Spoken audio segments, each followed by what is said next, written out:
What if your soulmate isn't someone who walks in with fire in their eyes and sweeps you off your feet, but someone who quietly sees your chaos and still chooses to stay?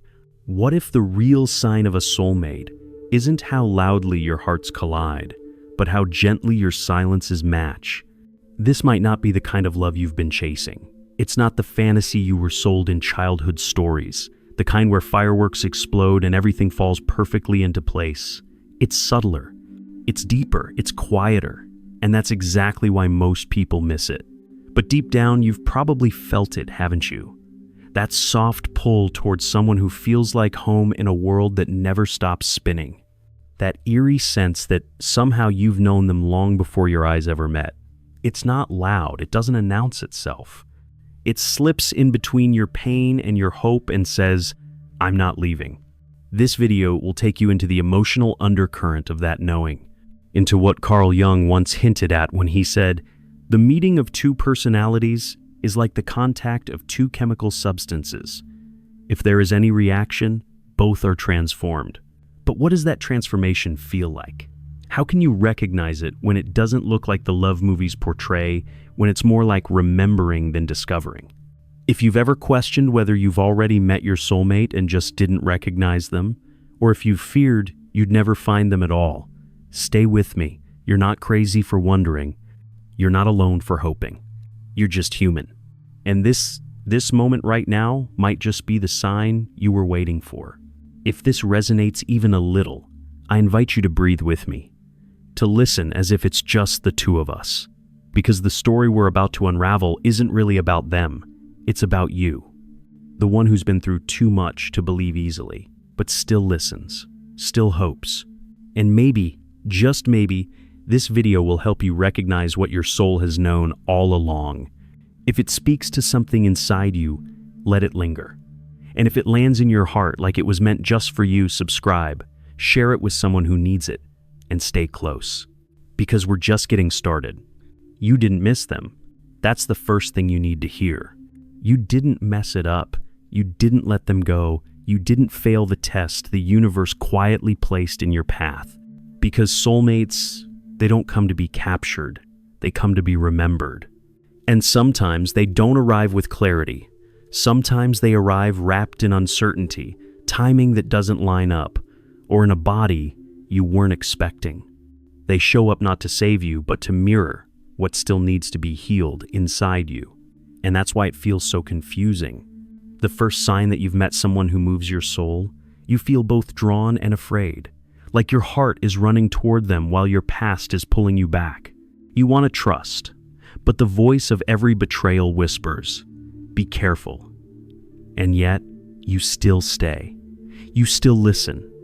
You still lean in. Because something about them doesn't ask you to be more, do more, or fix yourself to be loved. They see you where you are, messy, healing, guarded, and they don't flinch. And that's rare. The second sign, silence feels safe. You're not scrambling for words. You're not performing. You're not calculating how to be lovable. You're just there, breathing in the same room, sharing a quiet that doesn't press or punish, just presence. And maybe, for the first time, you're not afraid of what they'll find in your stillness. Soulmates don't always enter with passion. Sometimes they enter with peace.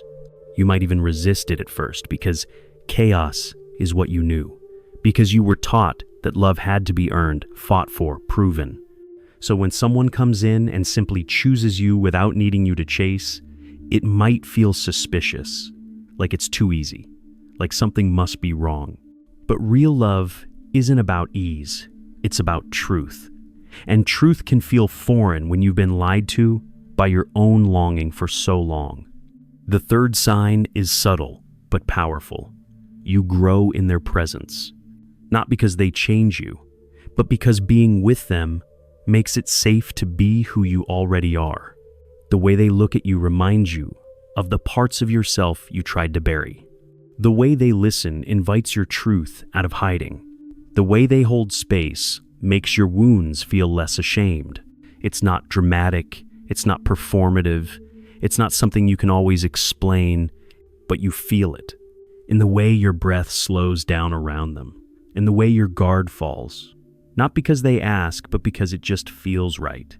The fourth sign, you see yourself, all of you. A soulmate will reflect you back to yourself in a way that is sometimes beautiful and sometimes brutal. They'll show you your patterns, your fears, your protective armor. And at first, it might feel like they trigger you more than they comfort you. But that's because their presence is a mirror, and mirrors don't lie. You'll catch yourself reacting to them in ways you didn't expect, maybe getting defensive, shutting down, or clinging too tightly. And you'll wonder if this means something is wrong. But here's the truth. Their presence invites the real you to emerge. Not the curated version, not the lovable mask, the whole you. And that's terrifying until it's freeing. And maybe the most unexpected sign, they don't fill the void. They don't complete you. They awaken you to the fact that the void was never meant to be filled by someone else. They remind you that the love you were searching for outside has always lived within you, waiting for you to come home. So no, you didn't miss them. But maybe you missed yourself. And maybe, just maybe, their arrival is not the beginning of love, but the return to it. There's a moment you'll never forget. It doesn't come with fireworks or dramatic music. It comes in the quiet, when your eyes meet theirs across a room, and something inside you just exhales. Not in recognition of a face, but in recognition of a feeling you haven't known in a long, long time. Safety. Not the kind built on promises or protection, but the kind that comes from being seen and not judged, from being held not physically but emotionally in a space where you don't have to explain why you are the way you are. Because they get it, or at least they try to. They're not perfect. That's the fifth sign. They're not everything you dreamed of. They have flaws. They make mistakes. They trigger things you thought you'd healed. They won't always say the right words. Sometimes they'll even hurt you not out of malice, but because they're still healing too. But they come back. They don't disappear when it gets hard. They don't punish you with silence or retreat when your darkness shows. They reach, even if awkwardly, even if clumsily. They choose you in the moments when you're hardest to love. That's what separates a soulmate from a lesson. Lessons leave when they've taught you. Soulmates stay when the teaching begins. And that staying, that sacred staying, is what rebuilds the parts of you that were broken by people who left too early, too quickly, too coldly. The sixth sign, time doesn't scare you. It doesn't feel like something you're running out of. It feels like something you've already shared before, as if your souls have sat beside each other in lifetimes you can't quite remember. As if you're just continuing a conversation that began long before you were born. You don't need to rush.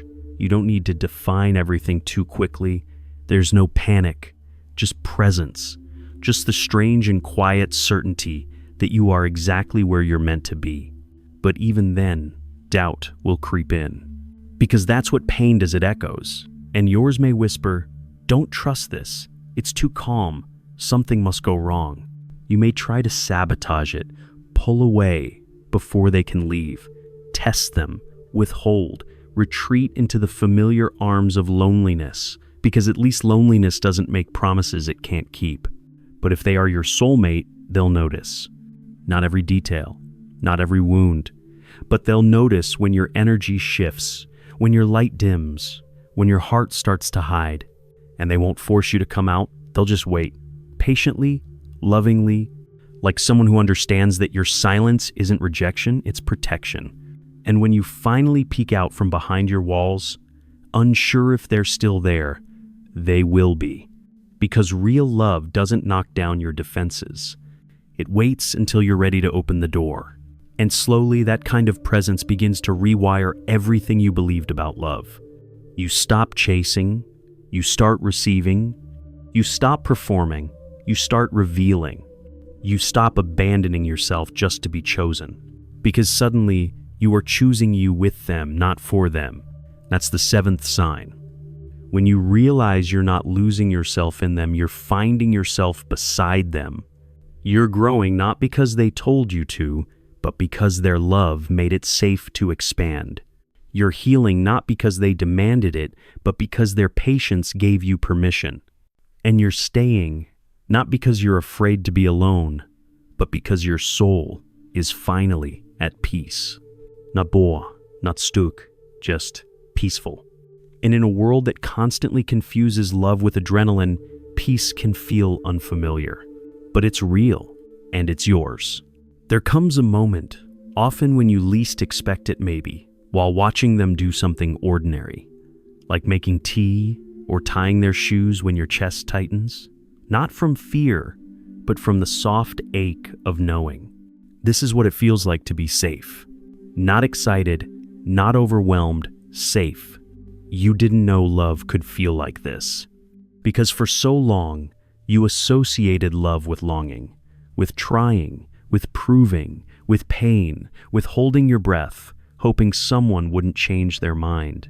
But this is different. You don't have to grip so tightly. You don't have to explain why you flinch at kindness or why compliments make you uncomfortable. You don't have to shrink so someone else can shine. You don't have to make yourself easy to love. They love the difficult parts too. Even when you cry for no reason, even when you shut down, even when your mood dips and you can't explain why, they stay curious. They don't shame. They don't fix. They sit with you in the shadows without turning on the lights too quickly. They understand that healing doesn't come from being told you're overreacting. It comes from being told, you're not too much, not for me. The eighth sign, you begin to soften. Not because you're becoming weak, but because for the first time in a long time, you don't have to be so strong. You can cry and not be seen as dramatic. You can be quiet and not be asked what's wrong. You can take your time. You can breathe. You can exist without the pressure to constantly perform emotional labor, and something begins to shift inside you. You start reparenting yourself without even realizing it. You stop yelling at your inner child. You begin forgiving the old you not because it was all okay, but because you finally feel safe enough to stop punishing yourself. That's the medicine of a soulmate. They don't heal you. They hold space while you remember how to heal yourself. They don't drag you toward joy. They wait patiently while you crawl back to your own light. And when you do, they smile not because they saved you, but because they always believed you could save yourself. You'll know it's real when you start laughing more. Not the performative laugh, the kind that bubbles up from your stomach, the kind that catches you off guard, the kind that feels like freedom. You'll catch yourself dancing in the kitchen again, smiling at your reflection, saying no to things that drain you, saying yes to yourself more often, not because they asked you to change, but because their love reminded you of who you were before the world told you to forget. And if you're wondering why it took so long to find them, maybe it didn't. Maybe the wait wasn't punishment. Maybe it was preparation. Maybe your soul needed time to shed the stories it had clung to. Maybe you had to break to become soft enough to recognize a love that wouldn't shatter you. Maybe it had to hurt, so when love finally arrived, you wouldn't mistake it for a performance. You'd recognize it for what it truly is: peace. There is no announcement when they arrive. No grand sign from the universe. No lightning bolt or flash of clarity. Sometimes they show up looking like a quiet afternoon. Sometimes they arrive when your heart is exhausted from hoping, and all you can offer is honesty, not perfection. And that's enough for them. That's the ninth sign. They don't expect the version of you who always holds it together. They're not here for your mask. They're here for your mess, your magic, your moments of stillness. They aren't drawn to how well you perform healing. They're drawn to how deeply you feel. You'll feel it in the small ways. In the way they remember the story you only told once. In the way they speak to you when you're too tired to pretend. In the way they look at you like you're not broken even when you're convinced you are. And you'll begin to realize something. Love doesn't always come in a grand, all-consuming way. Sometimes it comes as a gentle nudge back to yourself. Because soulmates don't enter to complete you. That myth has left too many people chasing connection that feels like addiction. They don't come to make you forget your past. They come to help you make peace with it. They don't heal your wounds for you. They simply say, you don't have to do this alone anymore. You'll know it's real when the question shifts from, do they love me? To, do I feel safe being me with them? And when the answer is yes, not because you're perfect, but because you're finally free to be real, you'll exhale in a way your body has been waiting to for years. That's how it happens. Not in fireworks, in breath. Not in adrenaline, in stillness. Not in fantasy. In reality. A reality where they don't just tolerate your boundaries, they honor them. Where they don't get defensive when you express hurt, they lean in. Where apologies aren't rare, they're normal. And forgiveness isn't forced, it's felt. You begin to stop negotiating your needs just to keep the peace. Because they're not afraid of your needs. They want to meet them. Even when they fail, and they will, they return. Not with empty words, but with real effort. That's the 10th sign. When love stops being a performance and becomes a practice. And something inside you will shift in a way you can't explain. You'll look at them one day and realize you're not afraid of losing them the way you feared losing everyone else. Because deep down, you know, even if this ends, you will not lose yourself. They've helped you remember your worth, not as something given to you by another, but as something you were born with. And if this love lasts, it will be because you both choose each other again and again. Not because of fate, but because of presence. Because of choosing even on the days it's not easy. Even on the days old patterns creep in. Even on the days you want to run but stay. Because that's what soulmates teach us. Not how to find the perfect person, but how to love imperfectly, with depth, patience, and grace. You might be wondering now, if all of this is true, why is it so rare? Why do so many people never find this kind of connection? Why does it feel like you're always just missing it, like love slips through your fingers the moment it starts to feel real? Because for many, the pain of the past becomes louder than the promise of the present. And that's the quiet tragedy of healing sometimes. We've armored ourselves so deeply that when real love shows up, we can't recognize it. We push it away, we test it, we doubt it to death. And the soulmate doesn't walk away because you're too much, but they won't chase either. Because true love doesn't beg to be believed. It just quietly waits until you're ready to receive it. That's the 11th sign. They honor your pace, even when it hurts. They don't rush your process. They don't shame your past. They don't force themselves into your timeline. They move with you, not ahead of you. And in that slowness, that patience, something radical happens. You begin to trust, not just them, yourself. You trust your intuition again. You trust your body's signals. You stop second-guessing every smile, every text, every moment of silence. You stop creating stories about abandonment before anything even begins. And when you do get scared, because you will, they don't take it personally. They know it's not about them. It's about the way your nervous system has been trained to expect love to disappear.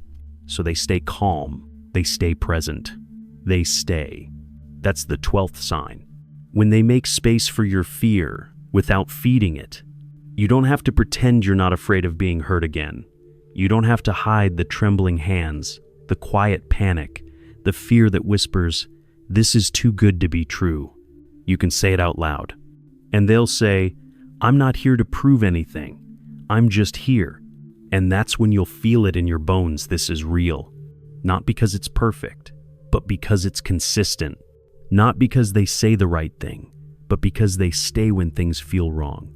Not because they fix you, but because they make it safe to do your own mending. And one day, you'll wake up next to them, not in a rush of passion, but in a calm so deep, it almost feels unfamiliar, and realize you're not performing. You're not hiding. You're not negotiating. You're not confused. You're just here, fully, finally, freely. And maybe you'll cry a little, because you remember the version of you who used to settle, who used to beg for crumbs, who used to twist themselves into something lovable. And now you're just loved. for breathing, for being, for becoming. You'll feel it in their touch, in their tone, in the way they don't ask you to change your pace or personality or process. They just meet you where you are. And that meeting point, that is sacred. That is soul. That is home.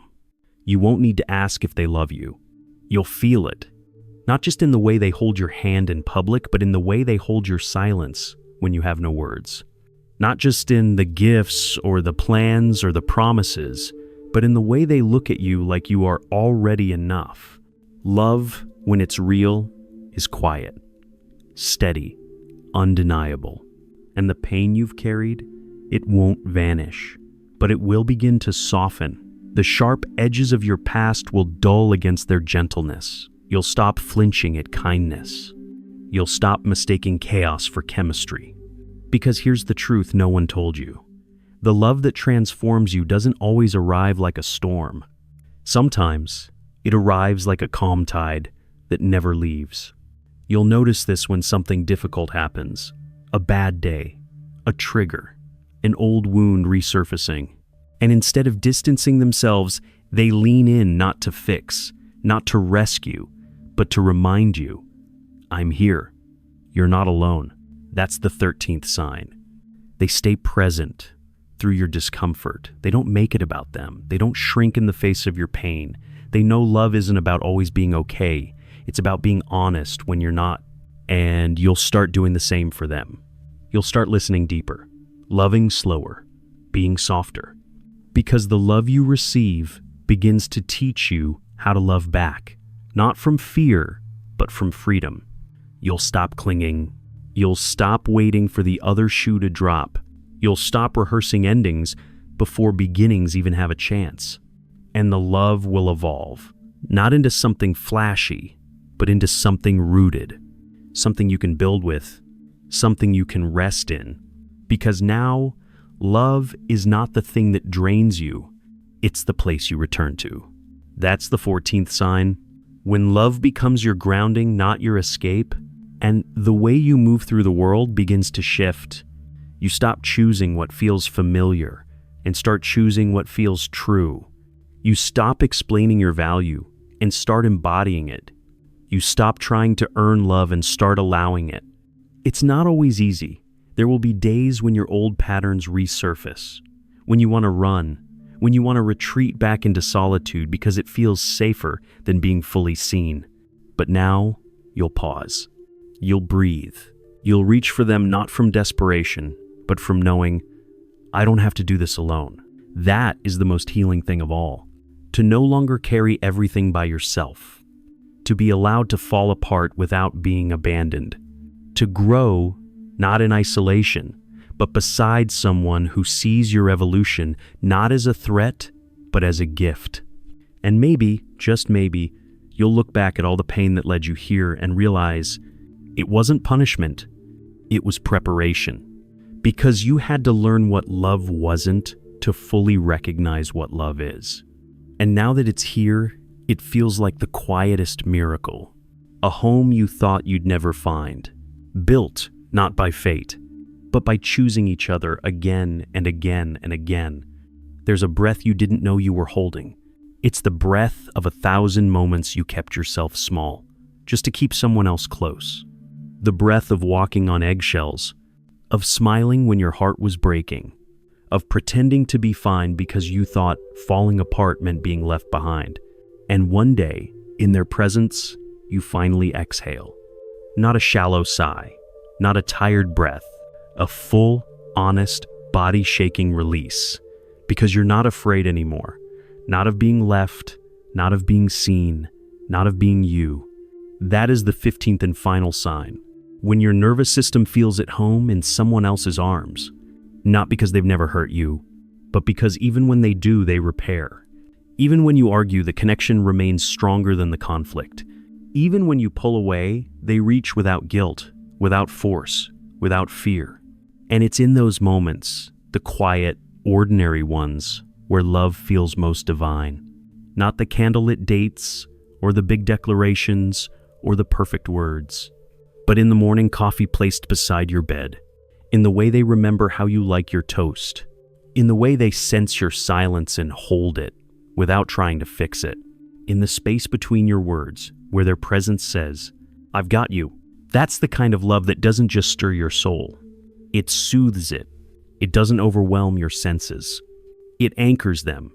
And maybe that's the point Jung was trying to make. Not that a soulmate is someone who completes you, but someone who reflects your inner world so clearly that you begin to complete yourself. Because real love doesn't come to rescue you. It comes to remind you you were never broken. You were never too much. You were never asking for the impossible. You were just asking in the wrong places.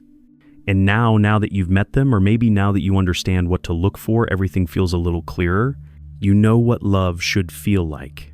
Not performance, but presence. Not perfection, but peace. Not fantasy, but freedom. And if you haven't found them yet, don't panic. Don't force. Don't settle. Because the moment you begin to live in alignment with your truth, they will feel you even before they find you. And they'll arrive, quietly, unexpectedly, not to sweep you off your feet, but to sit beside you and say with their soul what words could never hold. "I see you. I'm not leaving, so breathe." You're closer than you think. If this found you when you needed it, you're not alone. And maybe it's time now to share it with someone else who needs the same reminder. Someone whose heart still hopes, even after all it's been through. Subscribe if you haven't already, not just to the channel, but to your own becoming, to your own worthiness, to your own love story, the one that begins and always ends with you. Thank you for being here. Thank you for listening. You didn't miss your soulmate. You remembered yourself.